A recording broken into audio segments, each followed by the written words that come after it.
qui vient de décréter une dissidence au sein du MNLA est coutumier du fait. Il faut cependant remonter au début des cycles de trahison qui portent la marque de cet homme pour comprendre le microcosmos dans lequel il évolue et les leçons à en tirer pour la construction d'une paix durable au Mali. Le coup médiatique du mois de mars appartient à Aga Saleh. Ce dernier annonce la dissidence d'une partie du MNLA, ce qui représente environ 60%, et annonce la création d'un mouvement à venir pour la fin du mois de mars. Cette dissidence n'est en aucun cas une surprise. C'est la suite logique d'une suite de décisions prises par Assaleh et ses proches qui allaient à l'encontre de la vision d'Ag Sherif, qui est le secrétaire général du MNLA. Cette dissidence caractérise également la différence de point de vue entre la franchise MNLA Mali et la franchise MNLA Libye. Contrairement à Ag Sherif et Ag Najim, ces hommes qui ont passé plus de temps en Libye et au Niger voisin qu'au Mali, Aga Saleh était le député de Bourem sous l'étiquette du parti Adema. Il a été élu en 2007 sur la même liste que Mme Aïdara Issata Sissédit Château dans la circonscription électorale de Bourem. Ensuite, les deux colistiers ont gagné ensemble avec le PDS, avant de rejoindre en 2011 le parti Adema. Il faut donc comprendre que Aga Saleh, à la bougeotte, il change de décision comme une girouette. En 2011, le même Aga Saleh criait dans la presse à qui voulait l'entendre qu'il existait des liens entre AQMI et l'État malien. Il a été arrêté par les renseignements généraux à Bamako qui lui ont intimé l'ordre d'arrêter de raconter n'importe quoi afin de discréditer le renseignement général malien. Assaleh demandera des comptes à la sécurité d'État qui niera toute implication dans cette interpellation. Assaleh connaît donc très bien la problématique plus que quiconque. Il connaît la problématique AQMI puisqu'il a lui-même participé à la négociation pour la libération de l'otage australien retenu au Mali. Lors de la chute de Kadhafi, Assaleh appellera les combattants Touaregs en Libye à déposer les armes et à soutenir le CNT comme représentant légitime du peuple libyen. Il était interrogé par Madame Muraté de RFI. Cette dame est bien connue pour sa haine du Malien et son amour pour les hommes bleus. En 2009, ce brave Assaleh se retrouve encore une fois au sein d'un micmac dans la célèbre ville de Tarkint, là où avait atterri l'avion d'Air Cocaïne. Les Arabes et les Kuntas de la zone avaient décidé de porter une réclamation sur le vote qui avait eu lieu. Une intimidation militaire a été menée par Sultan Ouldubadi et Shaibani, tous deux connus pour être des membres éminents d'AQMI aujourd'hui. Face à eux s'est dressé alors Assaleh, leader Idnan, qui a menacé de faire intervenir sa communauté dans une guerre ouverte contre les Arabes dans le cas où la Cour invaliderait les résultats de l'élection. Il a même menacé de faire appel à Agbanga, alors posté en Libye. Il accusait également Ould Meidou d'être mêlé à ce imbroglio électoral. À la vue de tous ces éléments, on voit qu'Assaleh est un homme mêlé au réseau, qui n'est pas un simple porteur d'eau, mais un leader de la communauté Idnan. À l'approche des négociations, ce n'est pas la première fois que l'on voit des groupes rebelles se déchirer, chacun suivant ses propres intérêts. Dans la région de Kidal, il y a des Ifoga qui, depuis la colonisation, règnent sur les autres clans et n'hésitent pas à s'affirmer comme supérieurs.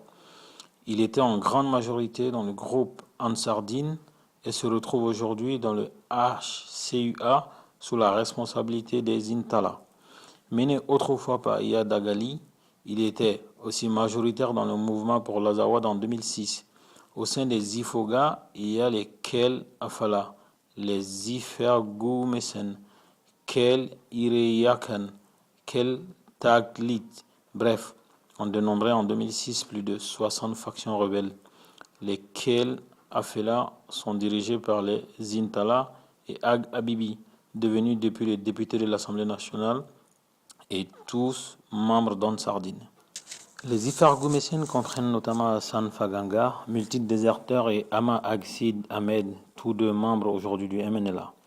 Kel Ireyakan, eux, comprennent Yada Gali et Ba Moussa. Il existe une hiérarchie bien établie entre ces clans, et lorsque vienne le temps des négociations, la fragile alliance a souvent tendance à s'écrouler.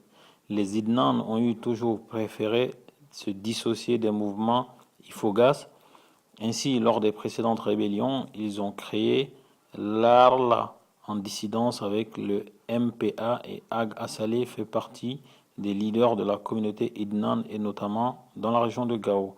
Avec toutes les divisions qui subsistent, il y a toujours eu une différence dans l'approche, ce qui fait que les rébellions n'ont jamais rencontré un engouement général dans la communauté touareg. Ainsi, lorsqu'en 1963, Zied Ag Atayer ancien Amenokal et frère de l'actuel lance un combat dans un état touareg avec Eladi Ag Allah, fils d'Allah Ag el-Béchir, assassiné par le colonisateur. Intala lui-même préférera travailler avec le gouvernement malien. En retour, il prendra la place de son frère comme récompense. D'ailleurs, lorsque Zeid fut livré au Mali par l'Algérie, il sera épargné par les autorités et ne fera que de la prison. Ainsi, lors de la première rébellion, la dissidence est venue du cœur même du pouvoir Ifoghas. Lors des rébellions de 1990 et 2006 menées par Riyad Agagali, avaient également éclaté des dissensions entre les membres de la rébellion. Ainsi, les membres Idnan de l'ADC se sont souvent retrouvés à affronter Acmi alors que les Ifoghas proches de Iyad les toléraient. Il y aura également une division entre Agbanga et Faganga et Si Ahmed avec les autres mouvements toujours basés dans la division tribale. La décision de Assalé est tout sauf une surprise. Déjà lors des présidentielles et pendant les accords de Ouaga, il criait à qui voulait savoir qu'il était fier d'être malien et il a appelé à voter même pour Ibrahim Boubacar Keïta. Suite à cette déclaration, un froid s'était installé. Ensuite, la visite de Ag Chérif a fini d'irriter l'Algérie qui a trouvé en Assalé un homme influent au nord sur qui compter. Car quand on écoute Assalé, il veut s'appuyer sur l'Algérie et rejette la médiation du Maroc qu'il juge trop éloignée par rapport à Alger.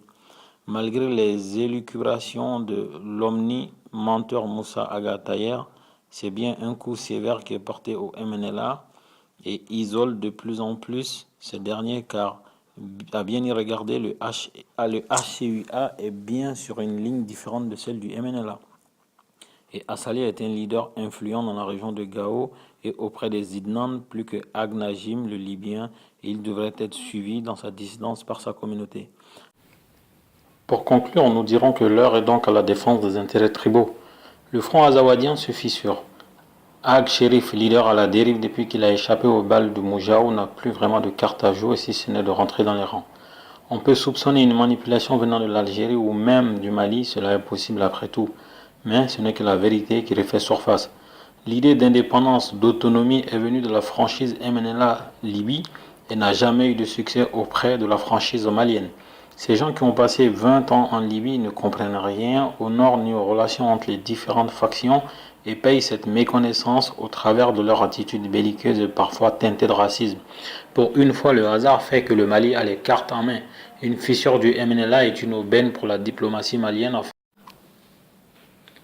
Pour une fois que le MNLA lui-même se livre sur un plateau d'argent aux autorités maliennes, nous verrons si le président de la République du Mali, Ibrahim Boubacar Keïta, son ministre des Affaires étrangères, toute la diplomatie malienne ainsi que les stratèges militaires maliens pourront profiter de cette aubaine-là pour se repositionner et négocier la paix une bonne fois pour toutes.